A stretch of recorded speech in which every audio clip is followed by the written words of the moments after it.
Hi everyone and welcome to the result of the goal of the season for the 2020 to 2021 season, and as well the preview for the 2021 to 2022 season. So without further ado, let's get going. Starting with goal of the season. Now in a goal of the month video it would be the top 4, but in this it is the top 2 because of the way the voting system works on Twitter, where the 8 goals that were nominated were the 8 goals that won goal of the month, well, it's the 7 goals that won goal of the month, plus the wild card that I selected, were all placed into 2 groups of 4. Then we had a grand final between the 2 winners to determine what won overall. And your runner-up for this season is this. Ali, drop back!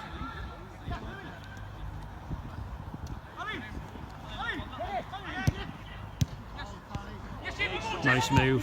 That is great football. That is brilliant football. Absolutely brilliant football there by Concert. And it wouldn't have looked out of place if it had one goal of the season. In all honesty, great football. They absolutely took Seaham apart that night. So yeah, I think worthy of its place in the top 2 at the very least. But it was just pipped to the post. Like, it was really close on the voting, but it was just pipped to the post by this, and this is your goal of the season. Oh, he's trying to lob him. Oh, what a goal! What a goal!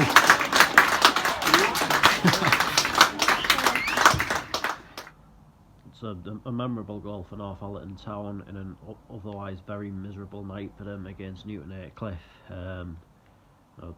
Phenomenal technique, really, to adjust his body and manage to find the corner from that angle, get it over the keeper, everything, so in my opinion, an absolute worthy winner of goal of the season. I mean, this didn't even win its initial goal of the month, but then obviously I decided to draft this one in as the wild card, and that decision has proven dividends, and it seems that we can agree with each other on this one. So a brilliant goal, well done to Northallerton Town. You are last season's goal of the season winners. Now on to the preview for 2021 to 2022. I will be starting this on my personal 2021-22 season is starting this Thursday with Rydale FC against Pickering Town. The game that I'm thoroughly looking forward to. Then that first week, the football doesn't stop coming, really. On Friday night, it is Sunderland West End against Seaham Red Star. On Saturday, Newcastle Blue Star against Jarrow. Then there'll be a few days break after that. Until Tuesday, when it is Hebburn Town against Gateshead, which obviously for me personally is the one I'm relishing the most. Also in that video, that won't be released until next Wednesday, because the National League North fixtures are out on that Wednesday, and depending on what time I finish work, I might do like my sort of live reaction to that. If not, if I'm not out at work in time, I will do a reaction to the fixtures anyway. I'll be rolling to one video. Then on Wednesday, next Wednesday night I am at Duncan Park against Rosedale. So a grassroots one there for you. There's no like grassroots isn't just going to be swept away now, because obviously bigger grounds are open, etc. Next Thursday it is Billingham Town against Corinthian FC in a North v South game.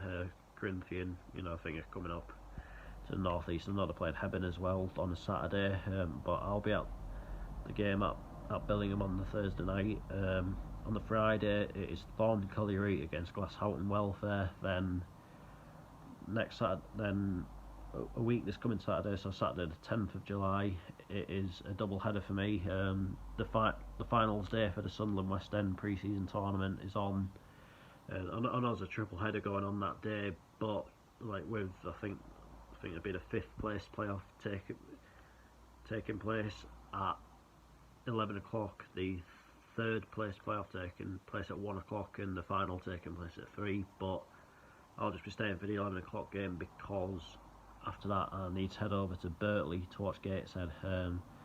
So that is, I believe, 9 games in 9 days, which so yeah, a very busy start. Then after that, I've got July fully mapped out.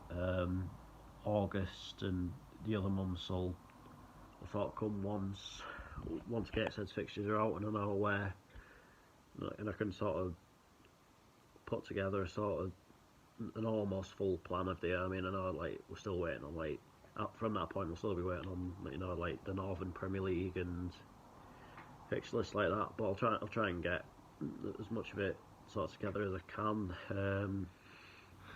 I mean, obviously as well, when you consider cup ties, the inevitable postponements because of the weather and things like that, games will pop up here and there, which I can get to.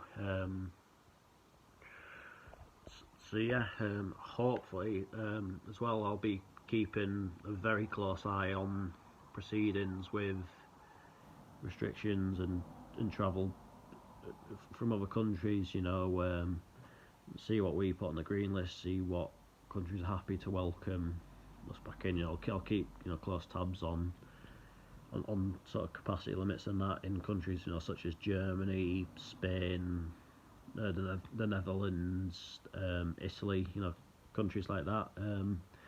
So I'm hoping I can get a European trip in at some point. So yeah, obviously I'm starting this Thursday and I expect to be finished by either the first weekend of June next year or the second weekend, one of the two. It just depends on personal life and things. But I want to have a good season. Like I think, like obviously I know last season was very COVID hit and that, so it was sort of tough to get any rhythm going. But I still think I could have done sort of better with the amount of games I got to and so on. So I'm going to try and put that right this year, and sort of go from there. So it's a big year for the channel as well.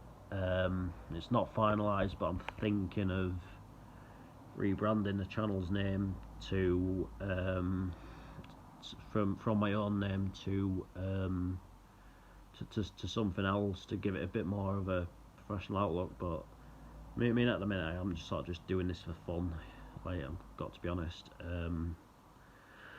But so I've got a lot of thinking to do over the next few days. But the good news is the channel is now verified, which means I can do some longer videos. See, throughout last season, I was running on a 15-minute limit. That's gone now. Like, it can be as long as I want. So there's sort of less. So I can sort of think more about it when I'm editing. I'm hoping to improve the editing as well. Like the introduction of thumbnails is like I'm making some thumbnails, for each video. Try and like sort of use different transitions instead of just that fading one all the time. But yeah, so there's a lot to look forward to this season. I've got a lot of games planned in July. Obviously Gateshead are back, which I'm buzzing about, and as well, some pretty good ones lined up. I think be seeing Pickering a couple of times.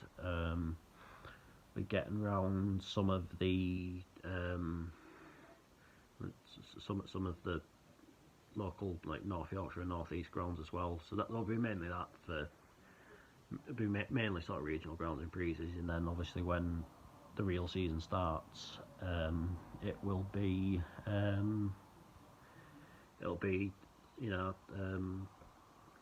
sort of travelling further afield, obviously because Gateshead will be, I'll have a lot of games in like out towards Leeds, Manchester, sort of down in the Midlands as well. So So there'll be all those, and I'm hoping, you know, I've got a sort of a bucket list of grounds I'd like to do, so get as many of them done as I can, at least as far as the UK goes. You know, hoping we can get into Scotland this year. You know, I'm desperately missing Motherwell. Like obviously, when the roadmap came out, I was sort of looking for when I could watch Newcastle Thunder again, which I've done now. When I can watch Gateshead again, which is obviously happening next Tuesday, but just the final piece of the jigsaw is getting up to Motherwell. So hopefully Nicola Sturgeon will see the light before long, and I can get up there before too long. Plus, well, you know, a lot of grounds up there I'd love to do. You know, the likes of Stranraer, Dunfermline, Ayr United. So there's a lot up there I'd like to do.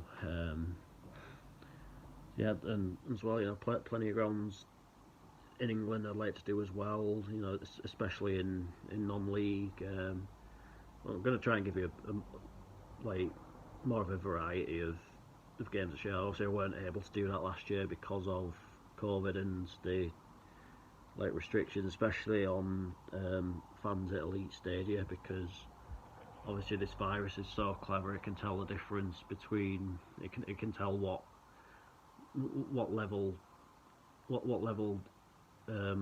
each football fan's team is at, so it knows not to infect people that support clubs below the National League North. But yeah, so thoroughly looking forward to this season. I'm going to try and make it a big one. So with that in mind, I will see you on Thursday for the start of a whole new season. Take care, and I will see you later.